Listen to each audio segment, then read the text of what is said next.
Can you actually make money with vending machines? What if I told you that vending machines sitting in the office lobby could generate $15,000 per year for somebody while they sleep? And they're essentially passive income money printers that require hardly any work to get running. Well, that'd be a lie. Today we're breaking down what it really looks like to start a vending machine business in Chicago, not like the Instagram version, the real numbers, the hidden costs, and most importantly, whether or not you can actually make money doing this as a one-person operation. In this video, we'll show you every dollar of the startup costs, reveal what $2,500 in monthly revenue actually nets you, and expose why 80% of solo vending machine businesses fail in their first year.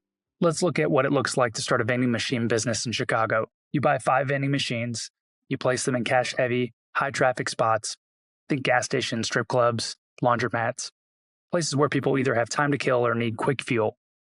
You're not targeting tech campuses or corporate break rooms.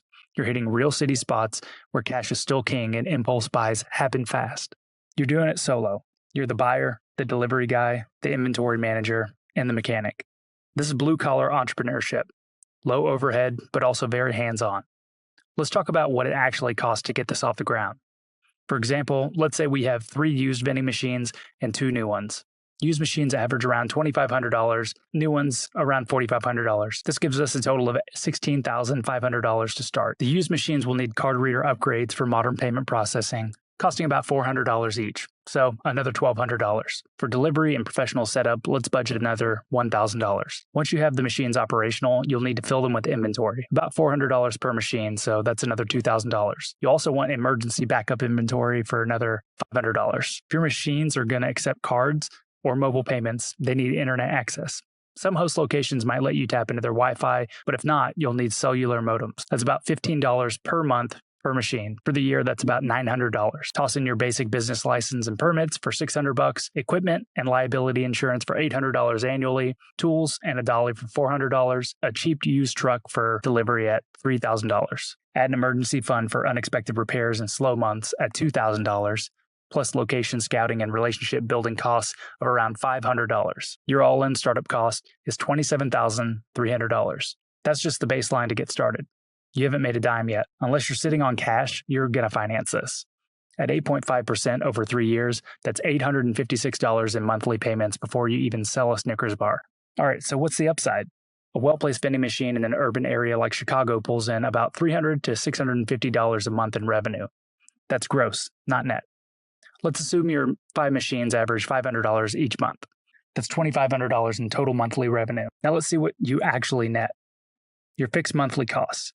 Equipment loan payment costs are $856. Vehicle insurance and registration costs, another $100. Your total fixed costs per month are $956. Variable costs. For every $2,500 in revenue, you'll spend about 35% of that on the actual snacks and drinks. That's $875 in cost of goods sold. Then you're probably giving 10% to the business that hosts your machine.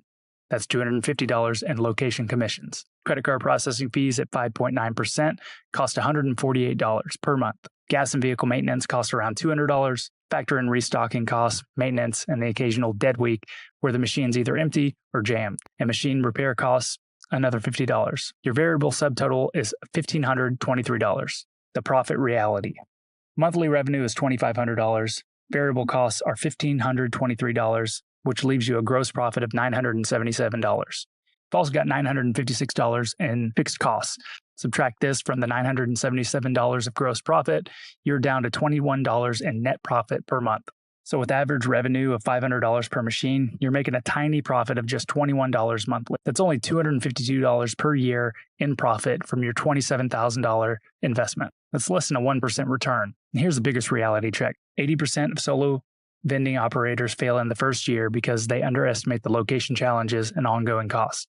Even experienced operators admit some machines only generate $75 a month, while others hit $650. The average across all operators is only $309 per machine monthly, so hitting $500 per month consistently requires a premium location, and these are extremely hard to secure. And here's the kicker.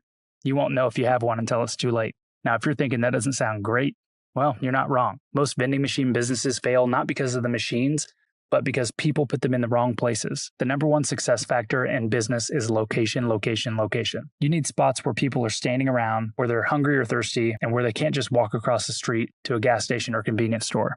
A vending machine in a quiet office lobby or a small salon, well, that's just dead space. But put one in the lobby of a busy 24-hour strip club or truck stop with constant foot traffic, and you could double your sales overnight. The second key is keeping your machines stocked and clean. People don't buy snacks from machines with stale products or sticky buttons. If it looks sketchy, it doesn't sell. You also want payment flexibility. Accept cash, card, tap to pay, whatever makes it easiest for people to spend money. And don't underestimate maintenance. Machines will break, bill acceptors will jam, drinks will get stuck, and you've got to fix those problems fast or that revenue disappears. Seasonality can be another wild card in vending businesses. Summer's king. Cold drinks and snacks fly out of machines. You could see a 20% bump in sales just from warmer weather and longer daylight hours. Winter in Chicago? Totally different story. People are less likely to be walking around, and cold drinks aren't nearly as appealing. So if your machines are outdoor or in less trafficked areas, expect a slow season between November and March. Now, what about scaling? Let's say you got 5 machines and you finally hit break even. You might be tempted to add 5 more, but don't assume your income will double. Each new machine still needs a solid location, and the more you add, the more time you spend driving, restocking, and fixing problems. Scaling only works if your current route is tight and you already have access to more great spots. So should you start a vending machine business? Here's the honest breakdown. Strong profit margins on individual items. We're talking 70 to 80% margins on popular snacks. Business is scalable once you crack the location formula, and it's a growing market driven by contactless payment trends. The bad, massive location dependency. Revenue ranges from $75 to $650 per machine are based purely on placement. These machines weigh 600 to 800 pounds, making them extremely difficult to move without special equipment and help. This is not passive income. You need regular time for restocking and maintenance, and you're competing against established operators for prime locations. The ugly. 80% of solo vending operators fail in the first year because they underestimate the location challenges and ongoing costs. Even with optimistic revenue projections, the math shows consistently monthly losses. So, what's the money-making likelihood? I'd say 4 out of 10. Who this works for? This business works for people with over $35,000 in liquid capital. This reduces the need for a loan and thus the expensive monthly interest payments. It works for operators with existing business relationships and prime location placements. You need mechanical skills to handle repairs yourself, and you need to treat this as a serious part-time commitment with flexible schedule availability. Who should avoid? Avoid this if you're expecting passive income from day one. Avoid if you don't have $30,000 in startup capital plus 24 months of operating expenses. Don't do this if you're unwilling to work weekends and evenings for restocking and maintenance. The bottom line, this is a legit small business model. It's not a get-rich-quick scheme, and it's definitely not passive. Even with good revenue numbers, you're potentially looking at breaking even or possibly losing money for months. But for the right person, someone who's organized, willing to grind, and good at negotiating locations, this business can eventually produce solid cash flow. Better alternatives. Consider working with established vending operators as a route driver first to learn the business. Look into micro markets and office buildings with guaranteed foot traffic. Or just start with one machine, no extra expenses, just to get a feel of the industry. The truth is, there might be money in vending machines, but only if you understand that 80% of solo operators lose money in year one, and even successful operators often lose money for years. So don't let these passive income claims fool you. Success in vending comes down to premium locations, treating it like a hands-on business that it is, and having enough capital to survive a very long learning curve. If this breakdown was eye-opening, make sure you hit the subscribe button. We're doing these realistic, numbers-driven breakdowns on business models every week. No fluff, just facts. So what business do you think we should break down next? Let us know in the comments. We'll see you on the next installment of Maybe Money.